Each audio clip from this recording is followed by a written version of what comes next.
Oi pessoal, faz tempo que vocês não me veem aqui no YouTube. Eu tô aqui de volta para trazer um material que eu produzi ano passado para Campus Party, que aconteceu totalmente online devido à pandemia. E eu fui convidado a palestrar e eu falei um pouco sobre como a montagem cinematográfica pode ser aplicada nos vídeos publicitários que você venha fazer. Então eu peguei esse material e resolvi disponibilizar para vocês aqui no meu canal no YouTube. Espero que vocês gostem, não esqueçam de curtir o vídeo e compartilhar com aqueles seus amigos que gostam de conteúdo de audiovisual e até a próxima, tá bom? Fique agora com o vídeo. Tchau, tchau.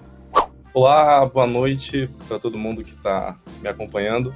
Vamos falar um pouquinho sobre montagem. Vamos começar com a palestra como montagem cinematográfica pode melhorar o seu vídeo publicitário. Como técnicas utilizadas no cinema podem ser aplicadas no vídeo das empresas que você atende ou da empresa que você trabalha. Um breve resumo sobre mim. Eu sou chato dos filmes, desde pequeno gosto de cinema.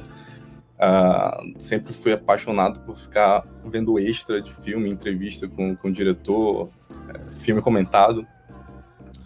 Comecei a atuar na área em 2014, com vídeo em específico, já trabalhava com fotografia, já fazia casamento, formatura. Em 2014 eu migrei para o vídeo, que é onde eu trabalho até hoje. Em 2015, comecei a fazer parte do site Mapingua Nerd. Quem é daqui da região norte conhece, um dos maiores blogs de conteúdo geek da região. Dentre os vários conteúdos que eu fazia, vídeo também era um deles. Em 2018, integrei a equipe da Tempera Filmes, né, como editor. Tive a oportunidade de fazer muitos trabalhos importantes aí nesse período onde eu fiz parte da Tempera. E agora, em 2020, fui convidado pelo Grupo Bemol para integrar o time da Bemol Digital como videomaker. Então, todo o conteúdo em vídeo que tá vindo da Bemol Digital passa pela minha mão. Nem todo isso eu produzo, mas mesmo que eu terceirize o serviço para algum freelancer ou produtora, ele acaba passando pelo meu crivo. Algumas das marcas daqui da região que eu já atendi, então já fiz VT, já montei desde VT de drogaria até documentário de proteção a mamíferos aquáticos. Então essa profissão de editor te permite trabalhar com muito material diferente, então tu tem que ser uma pessoa bem versátil para atuar nessa área. Mas vamos para o assunto da palestra em si. Falar um pouquinho da história da edição. Quando eu falo edição, aqui eu estou falando da montagem. O processo de edição ele é um processo que é muito extenso, que vai desde o logger, que é o cara que tira o cartão da câmera e descarrega as imagens na ilha de edição, até o último processo, que é o colorista, o responsável por fazer a correção de cores da cena. Então, quando eu estiver falando de edição aqui, eu estou falando desse processo específico, que é a montagem.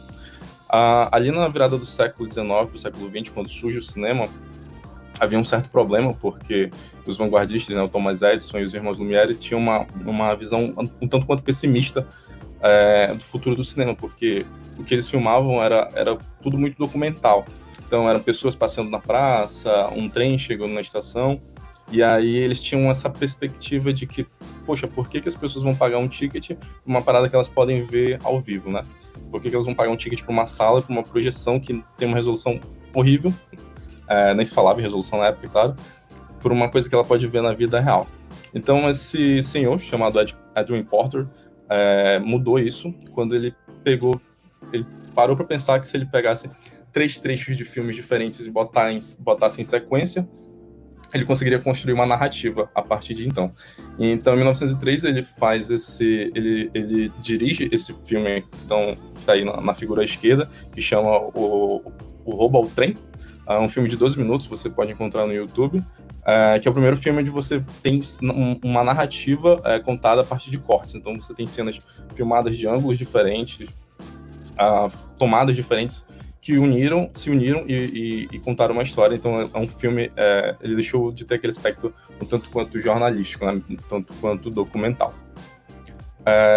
Até então, a partir do Porter, os filmes tinham muito essa pegada teatral, né, para tentar esconder os cortes, para que os cortes fossem mais fluidos, né, com o passar do filme, até que vem a montagem soviética, ali na Revolução. Não vou falar de política, gente, mas a contribuição dos dos teóricos de cinema do Partido Comunista durante a União Soviética são estudados até hoje em qualquer escola de cinema. Se você vai estudar edição, você passa por esses 3 nomes, que, né, do Pudovik, do Eisenstein e do Kuleshov. Eu, pelo tempo, não vou conseguir falar dos 3, mas vamos falar do Kuleshov, que ele era o professor da Escola de Cinema de Moscou e foi professor do Pudovik e do Eisenstein. E ele criou o que a gente conhece hoje como efeito Kuleshov.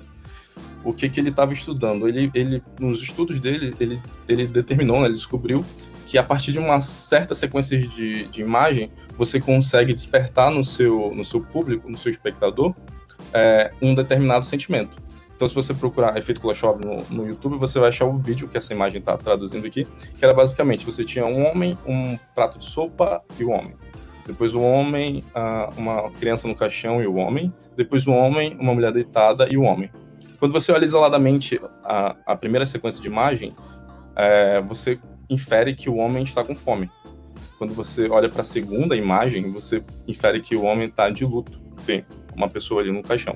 E quando você olha isoladamente a terceira sequência de imagem, você infere que o homem está com um sentimento de desejo, de atração pela mulher que tá ali. Então, o Kuleshov determinou que, a partir da sequência de imagens, né, pode reparar que a expressão do homem não muda, é a mesma em todas as imagens, apenas, né, fazendo alterações na justa posição de imagens, você consegue passar um sentimento para o espectador, para quem está assistindo o seu filme. E uma aplicação desse efeito, por exemplo, é um material aqui que eu editei para uma rede de atacados aqui da cidade, onde eu simplesmente peguei 3 cenas, né, de exemplo. Isso é um recorte do VT, não é um VT completo. Aqui na primeira nós temos um plano aberto mostrando o ambiente, depois a gente pula para um close de um produto, e no final a gente tem um plano fechado de uma família feliz, alegre aqui. Nós temos a criança folheando um caderno e sorrindo.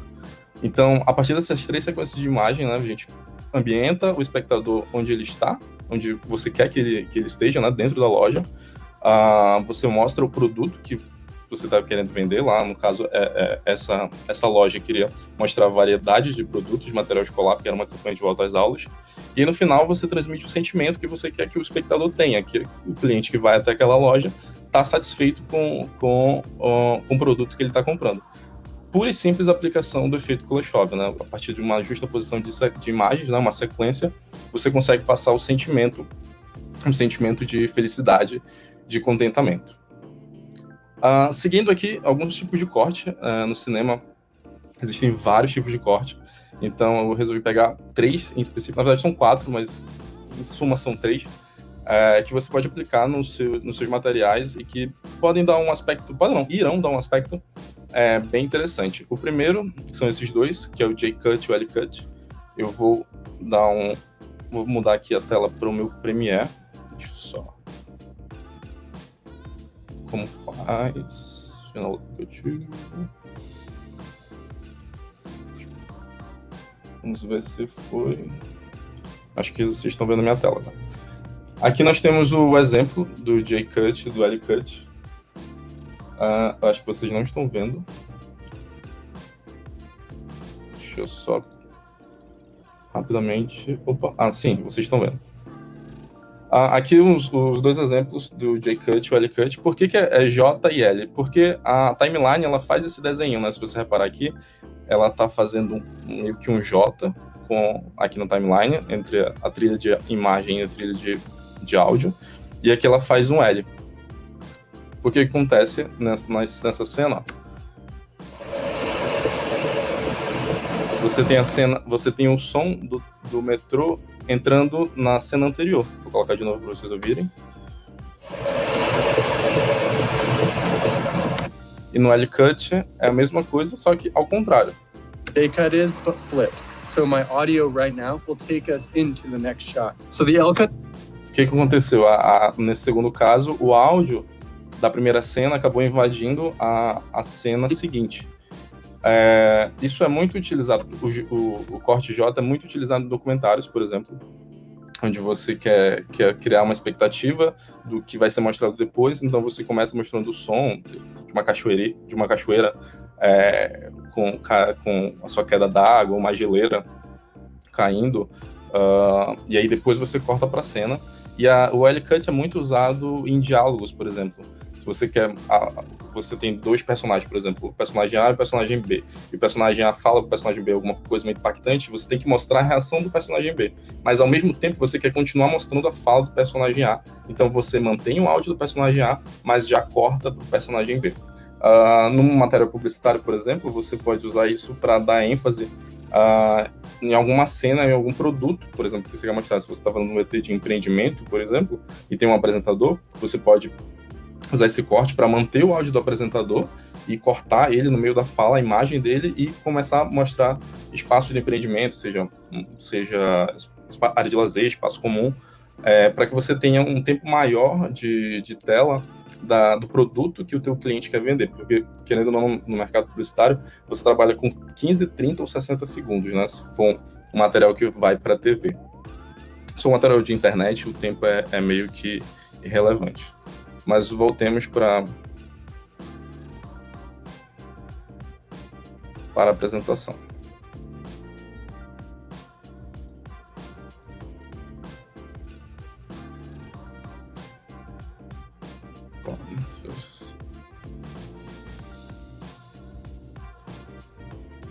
Depois do J-Cut e L-Cut tem o Jump Cut, que é o Jump Cut é um corte que foi criado para o cinema, mas que foi muito, como eu posso dizer, ele foi muito difundido pela internet, porque vloggers, youtubers usam esse tipo de corte direto, que é basicamente você cortar do plano A ainda para o plano A. Então é um corte da cena para ela mesma, né? Vamos mostrar isso aqui na timeline para que vocês vejam na prática como funciona isso.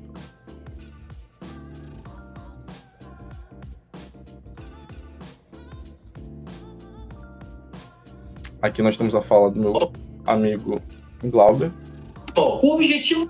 Vocês observam que ele sai da mesma cena, dessa cena 6049 para a mesma 6049. Qualidade da bemol. O objetivo... Para eu tentar esconder esse corte, para que ele não fique tão seco, tão visível, a cena seguinte, se vocês observarem aqui nos controles de efeitos, eu dei uma pequena escala, enquanto aqui ele está na escala nativa, que é 100.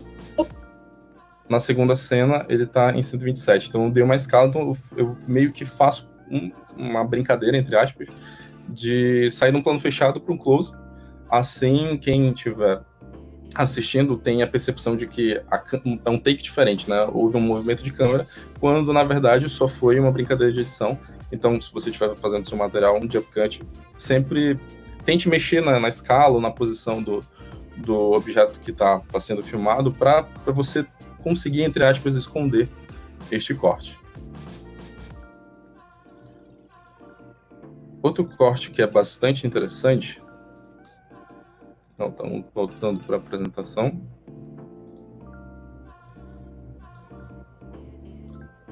É o Match Cut. Como vocês podem ver aqui, é um exemplo de uma série que eu gosto muito, que é o Dark. Eles utilizam muito isso na série. O Match Cut nada mais é do que você posicionar um objeto na tela e no corte seguinte entrar um outro objeto, mas que ele fique na mesma posição desse objeto da primeira cena. Então, em Dark, eles fazem isso muito com os rostos dos personagens. Você começa na primeira cena, você tem o rosto do personagem sendo mostrado, e aí você tem um corte para o rosto desse mesmo personagem anos depois, e ele está na mesma posição, então dá um efeito muito interessante. Eu usei isso num material que eu fiz para um espetáculo, para o teaser de um espetáculo chamado Arte da Guerra, que a gente fez ano passado. E nesse teaser a gente tem algumas musicistas tocando. Cadê?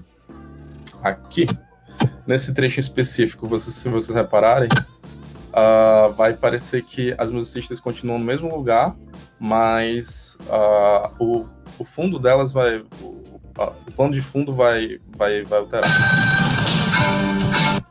Então, o segredo desse corte foi basicamente mexer na posição dessa segunda cena. Eu vou diminuir um pouquinho a opacidade aqui para que vocês tenham a ideia. Colocar a cena seguinte na mesma posição, né? da cena anterior, para a gente ter esse aspecto. Estou voltando aqui para 100%.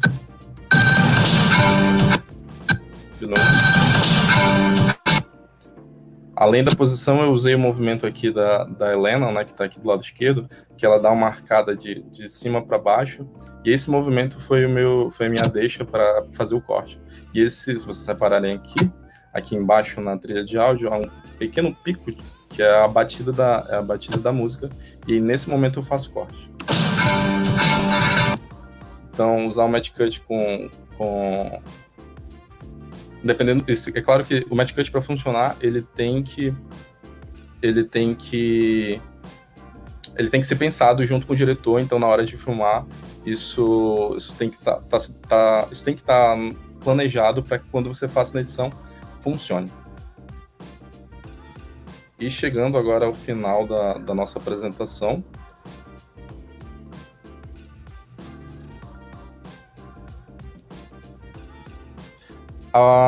algumas dicas.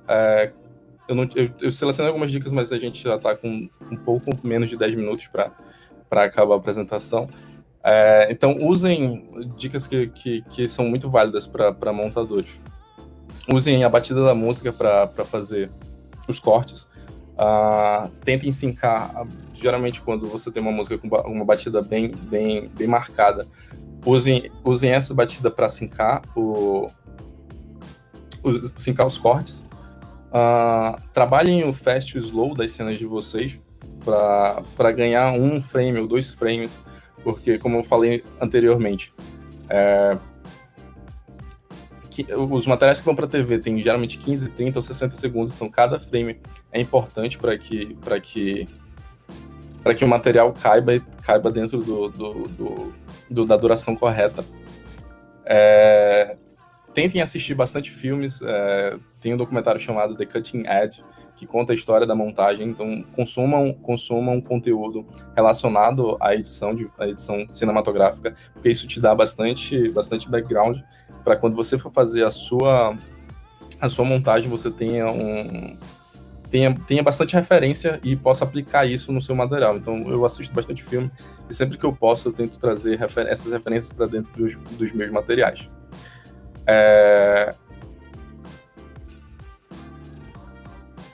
As minhas redes sociais são essas. O meu usuário é Beto Carvalho sem os Ais, tanto no Twitter quanto no Instagram e no Facebook.